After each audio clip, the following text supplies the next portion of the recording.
Bondo lunyo ora langgeng, gesang langgeng, lamun derek Gusti. Eling-eling manungsa bakal mati. Eling-eling ning donya pira lawase.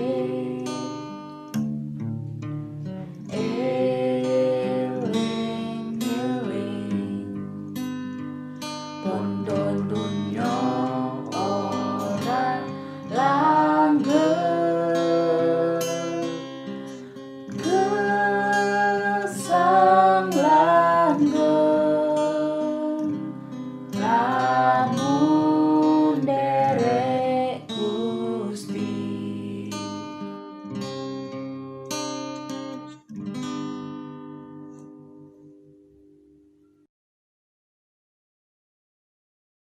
Shalom Bapak Ibu dan selamat malam.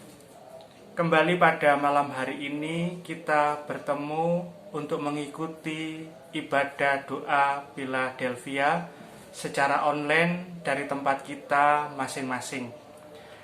Meskipun pada malam hari ini kita berada di tempat yang berbeda, kiranya pada malam hari ini penyembahan dan doa yang akan kita naikkan dengan kesungguhan hati kita. Amin. Baik, sebelum kita memulai ibadah pada malam ini, kita memohon pimpinan Tuhan dalam ibadah kita malam hari ini dengan berdoa. Mari kita berdoa. Bapa kami yang ada di dalam surga, kami mengucap syukur dan berterima kasih kepada Engkau Tuhan, oleh karena Tuhan masih memberi kami waktu untuk mengikuti ibadah doa pada malam hari ini. Kiranya Tuhan memimpin ibadah kami dari awal hingga pada akhirnya, dan Engkau menolong hamba-Mu yang akan menyampaikan renungan sebagai landasan doa kami pada ibadah malam ini. Terima kasih Tuhan, kiranya doa kami yang pada saat ini kami naikkan, kami peralaskan di dalam nama Tuhan Yesus Kristus. Amin. Bapak Ibu yang terkasih dalam Tuhan, pada malam hari ini untuk landasan doa kita pada malam ini memasuki pembacaan kitab Mazmur pasal 88. Adapun kitab Mazmur pasal 88 ini Bapak Ibu berbentuk nyanyian yang ditulis oleh Heman yang berisikan tentang doa waktu sakit payah. Saya akan membacakan Mazmur 88 ini mulai ayat pertama sampai ayat yang ke-10. Kita tidak membacanya keseluruhan, Bapak Ibu. Nanti Bapak Ibu bisa membacanya secara lengkap dari tempat Bapak Ibu berada. Saya bacakan dari Alkitab Bahasa Indonesia masa kini. Mazmur pasal 88. Nyanyian. Mazmur kaum Korah untuk pemimpin kur menurut lagu Mahalat Leanot. Nyanyian pengajaran Heman, orang Esrahi. Ya Tuhan, Allah yang menyelamatkan aku. Di waktu siang aku berseru kepadamu, di waktu malam aku menghadap Engkau. Semoga doaku sampai kepadamu, dengarkanlah seruanku. Aku ditimpa banyak kesusahan, maut sudah di ambang pintu. Aku seperti orang yang turun ke liang kubur, orang yang kehabisan tenaga. Aku ditinggalkan di antara orang mati, seperti orang terbunuh, terbaring dalam kuburan, seperti orang yang kau lupakan sama sekali, orang yang tidak kau tolong lagi. Engkau melemparkan aku ke lubang yang dalam, ke liang kubur yang dalam dan gelap. Kemarahanmu menekan aku dengan berat. Aku hancur tertindas oleh murkamu. Kau jauhkan kenalan-kenalanku daripadaku, dan kau buat aku memuakkan bagi mereka. Aku terkurung dan tak dapat keluar. Mataku menjadi redup karena sengsara. Setiap hari aku berseru kepadamu, Tuhan, dan berdoa dengan tangan terentang. Amin. Bapak Ibu yang saya kasihi, kalau kita membaca sekilas Mazmur pasal 88 ini, isinya tidak istimewa.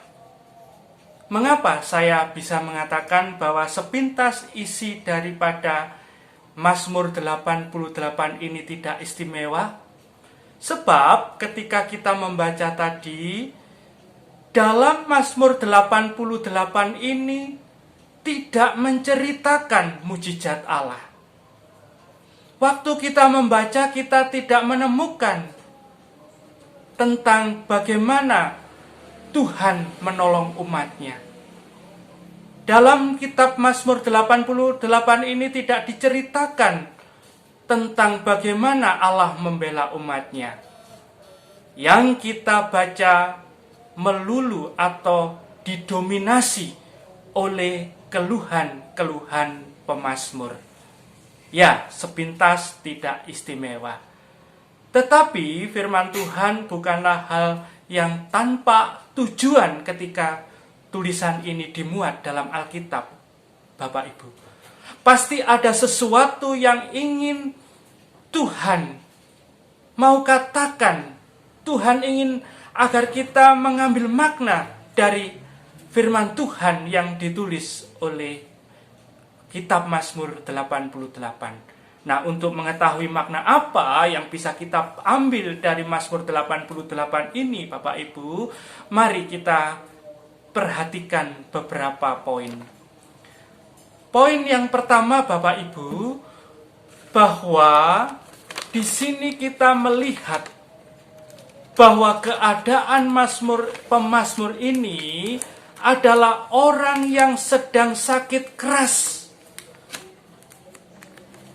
Pemazmur yang menulis surat atau kitab Mazmur ini adalah orang yang menderita sakit, di mana sakitnya ini sangat parah. Sehingga kita tadi membaca, Bapak Ibu, pemazmur mengatakan, aku ditimpa banyak kesusahan, maut sudah diambang pintu. Aku seperti orang yang turun ke liang kubur, orang yang kehabisan tenaga. Jadi poin pertama kita melihat bahwa kondisi penulis Mazmur ini dalam kondisi sangat menderita karena sakit yang sangat parah. Dia sudah diambang kematian, Bapak Ibu. Kemudian kondisi pemazmur pada waktu itu, penulis Mazmur mengatakan bahwa ia pada waktu itu dimurkai oleh Allah. Artinya apa, Bapak Ibu? Artinya bahwa penulis pemazmur ini menyadari bahwa penderitaannya ini oleh karena dosanya. Dan karena dosanya inilah ia mengalami sakit yang parah. Dalam arti kata, pemazmur menyadari bahwa semua yang dialami ini oleh karena dosanya kepada Allah, sehingga Allah marah. Kemarahanmu menekan aku dengan berat. Aku hancur tertindas oleh murkamu. Sakit parah, dan ia menyadari bahwa itu adalah murka Allah karena dosanya. Kondisi yang ketiga adalah Bapak Ibu, bahwa pemazmur mengalami penderitaan tambahan. Karena di saat ia menderita seperti itu, ia ditinggalkan oleh teman-temannya. Tidak ada orang yang mensupport dia. Tidak ada orang yang lagi, boleh katakan, mendoakan dia lagi. Jadi dia seakan-akan berada dalam kesendirian. Kau jauhkan kenalan-kenalanku daripadaku, dan kau buat aku memuakkan bagi mereka. Aku terkurung dan tak dapat keluar. Jadi Bapak Ibu, di sini kita melihat kondisi pemazmur. Dia sangat menderita. Coba kalau Bapak Ibu dan saya berada dalam kondisi yang dialami oleh pemazmur ini. Sakit yang sangat parah, hampir mati. Kita menyadari bahwa apa yang kita alami itu adalah akibat dosa kita, sehingga kita dimurkai oleh Allah. Sementara teman-teman yang selama ini ada di sekitar kita sudah tidak ada lagi, sebab mereka sudah meninggalkan kita. Nah, yang istimewa Bapak Ibu, dalam kondisi yang terpuruk seperti ini, ternyata pemazmur melakukan tindakan yang sangat bagus atau istimewa. Apa yang dilakukan oleh pemazmur dalam kondisi yang terpuruk seperti ini, Bapak Ibu? Ternyata dalam kondisi yang terpuruk ini, pemazmur tetap berdoa kepada Tuhan. Dalam kondisi yang terpuruk dan kondisi yang tidak dapat diharapkan lagi dari dunia ini, pemazmur tetap berseru kepada Tuhan. Semoga doaku sampai kepadamu, dengarkanlah seruanku. Dari apa yang dilakukan oleh pemazmur ini, kita melihat bahwa ternyata doa merupakan sarana bagi kita untuk tetap bisa berharap dari segala keterpurukan itu. Dan kita melihat Bapak Ibu, pada ayat-ayat berikutnya dituliskan bahwa pemazmur setiap hari tetap berdoa. Doa pagi, doa siang, doa malam itu dilakukan oleh pemazmur yang menurut di dunia orang yang tidak lagi berpengharapan. Nah, Bapak Ibu, masih ingat dalam seingatan kita tentang khotbah Bapak Pendeta Nurcahyo pada hari Minggu tanggal 12. Ada orang yang berdoa dari dalam perut ikan. Dan Bapak Ibu dan saya bisa membayangkan orang yang dalam kondisi seperti Yunus, dia tetap berdoa. Tampaknya antara penulis Mazmur dan Yunus ini memiliki kemiripan, Bapak Ibu.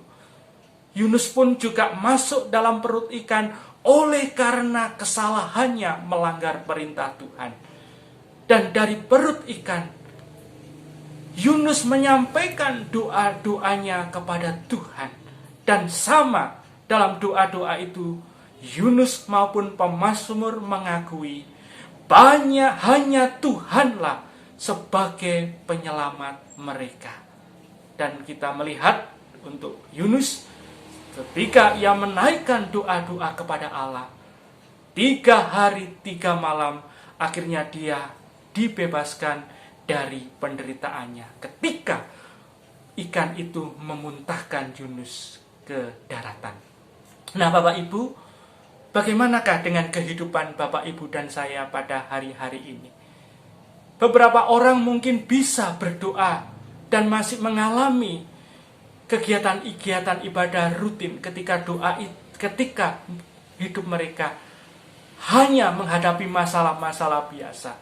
Tetapi ada orang-orang tertentu ketika penderitaan menekan dan tidak ada lagi harapan dari kehidupannya, pribadi itu mulai malas untuk berdoa, bahkan meninggalkan jam-jam doanya dan sama sekali tidak berdoa. Tetapi pada malam hari ini, pemazmur mengingatkan kepada kita supaya dalam kondisi apapun dalam kehidupan kita, dalam keadaan terpuruk sekalipun, hendaknya kita tetap berdoa dan berharap kepada Tuhan. Memang tidak semua doa-doa kita akan dikabulkan oleh Tuhan, tetapi saya percaya bahwa setiap doa-doa yang dinaikkan oleh orang-orang yang benar-benar mencari Tuhan, Tuhan akan mendengarkan doa-doa orang yang berseru kepada Tuhan. Ketika Tuhan mendengarkan doa-doa orang yang berseru kepada Tuhan, maka Tuhan akan menyatakan kehendaknya kepada orang itu. Dan apapun yang menjadi kehendak Tuhan, pasti itulah tindakan yang terbaik yang Tuhan berikan kepada barang siapa yang berseru-seru kepada Tuhan. Mari Bapak Ibu, kita akan tetap menjalankan kehidupan atau gaya hidup berdoa ini kepada Tuhan terus menerus, seperti yang diingatkan oleh Rasul Paulus dalam 1 Tesalonika pasal 5 ayat ke-17. Tetaplah berdoa, dan biarlah kita juga menjadi orang-orang yang selalu berdoa di dalam segala hal. Kiranya renungan firman Tuhan pada malam hari ini memberkati kita semua. Amin. Tuhan memberkati.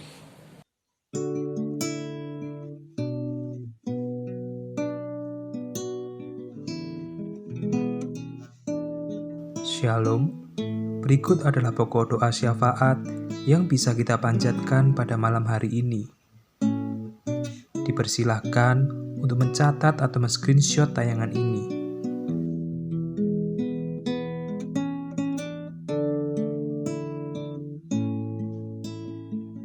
Tayangan video ini akan berakhir dan dipersilahkan untuk berdoa selama 30 menit ke depan.